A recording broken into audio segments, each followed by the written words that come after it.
कांग्रेस नेता राहुल गांधी ने कहा 97% भारतीय गरीब पोस्ट कोविड हैं। कोविड-19 की दूसरी लहर को नियंत्रित करने के लिए लॉकडाउन का आर्थिक प्रभाव मई 2021 में दोहरे अंकों में बेरोजगारी के आंकड़ों में देखा है। हम centre for monitoring Indian economy के सीईओ महेश व्यास से पूछते हैं कि क्या भारत की अर्थव्यवस्था एक और त्वरित वसूली कर सकती है। कांग्रेस महासचिव प्रियंका गांधी ने कहा केंद्र सरकार की लापरवाही ने हिंदुस्तान के लोगों को एक एक सांस के लिए तरसा दिया। ऑक्सीजन के सबसे बड़े उत्पादक होने के बावजूद हमारे कई नागरिकों को ऑक्सीजन की कमी से मृत्यु हो गई। इसका जिम्मेदार कौन है। राजधानी दिल्ली में कोरोना के मामले कम होने पर अनलॉक के तहत आज से फैक्ट्रियों को खोलने और निर्माण कार्य की अनुमति दे दी गई है। उत्तर प्रदेश के मुख्यमंत्री योगी आदित्यनाथ ने इमामपुर विधानसभा क्षेत्र से विधायक श्री देवेंद्र प्रताप के निधन पर दुख जताते हुए कहा दिवंगत आत्मा को शांति और परिजनों को दुख सहने की शक्ति प्रदान करने की कामना की। उत्तर प्रदेश के मुख्यमंत्री योगी आदित्यनाथ ने आज हिंदी पत्रकारिता दिवस पर कोरोना से दिवंगत पत्रकारों के आश्रितों के लिए राहत को लेकर एक बड़ा ऐलान करते हुए कहा दिवंगत पत्रकारों के परिवारों के लिए 10 लाख की आर्थिक सहायता दी जाएगी।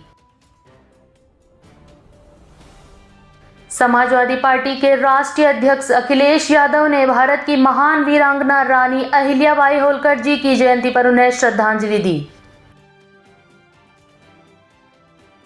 अलीगढ़ में जहरीली शराब बेचने के दौरान पुलिस को कड़ी मशक्कत के बाद आज राहत मिल गई है। पुलिस ने 50,000 नकली शराब सरगना विपिन उर्फ ओमवीर यादव को उसके निवास स्थान मैनपुरी से एक अन्य साथी के साथ गिरफ्तार कर लिया है।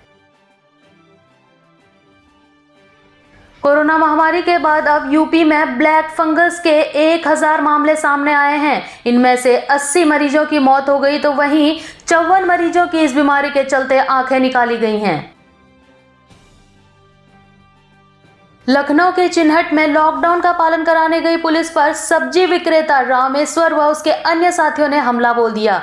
इस हमले में एक सिपाही गंभीर रूप से घायल हो गया।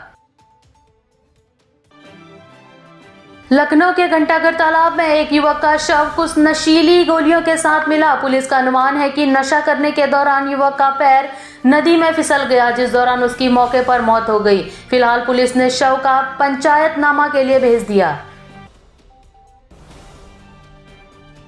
अपनी ही मौसेरी बहन की चाकू मारकर हत्या कर दी। उसके बाद युवक ने खुद को भी चाकू घोंप दिया और घायल युवक कुछ देर तक तड़पता रहा। सूचना पर पहुंची पुलिस ने युवक को अस्पताल पहुंचाया, जहां चिकित्सकों ने उसे मृत घोषित कर दिया।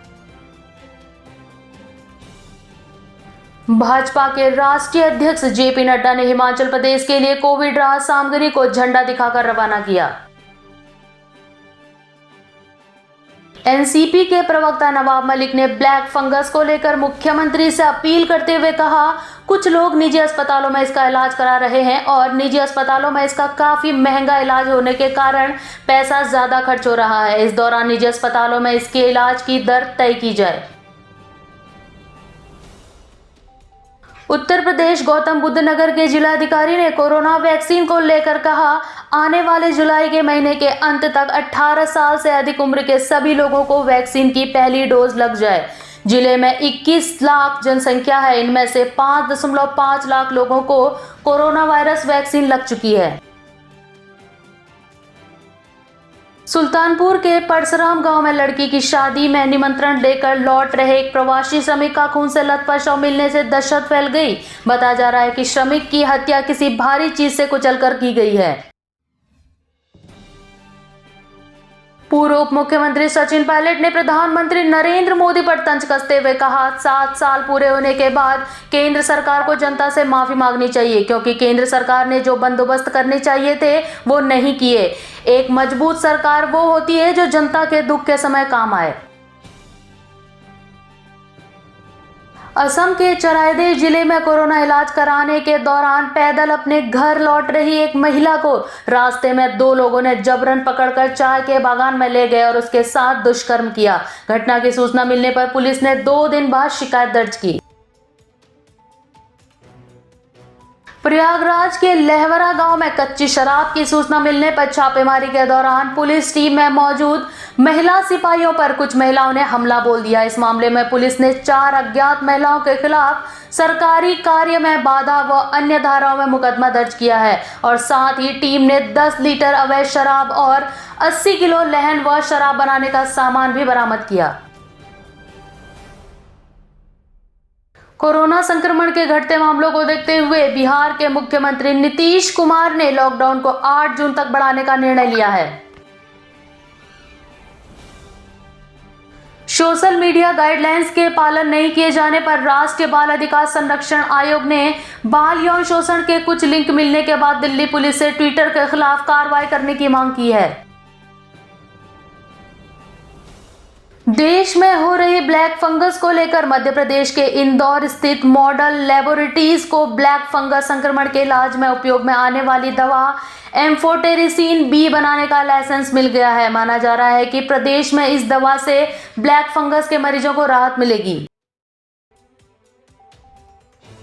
हर 11 साल में उठने वाले सौर तूफानों का चक्र खगोल भौतिकविद के अनुसार कभी भी शुरू हो सकता है और उसके सीधे टकराने से धरती पर 2 खरब डॉलर का नुकसान हो सकता है। देश में एक तरफ लोग कोरोना महामारी से जूझ रहे हैं तो वहीं बढ़ते पेट्रोल और डीजल की कीमतों ने लोगों का जीना मुश्किल कर दिया, क्योंकि देश के कुछ जगहों में पेट्रोल 100 के पार पहुंच चुका है। अमेरिका के बाद अब भारत 21 करोड़ से ज्यादा वैक्सीन की डोज देने वाला दूसरा देश बन गया है, लेकिन कुछ आबादी के 3% लोगों को ही दोनों डोज लग चुकी हैं तथा 12% लोगों को अभी पहली डोज ही लगी है। चीन में एक बार फिर से लौटा कोरोना वायरस। 30 मई को ग्वांगजू में 20 मामले सामने आने के पश्चात लॉकडाउन लगाए जाने के बाद भी आज ग्वांगजू में फिर से कोरोना के 27 नए मामले सामने आए।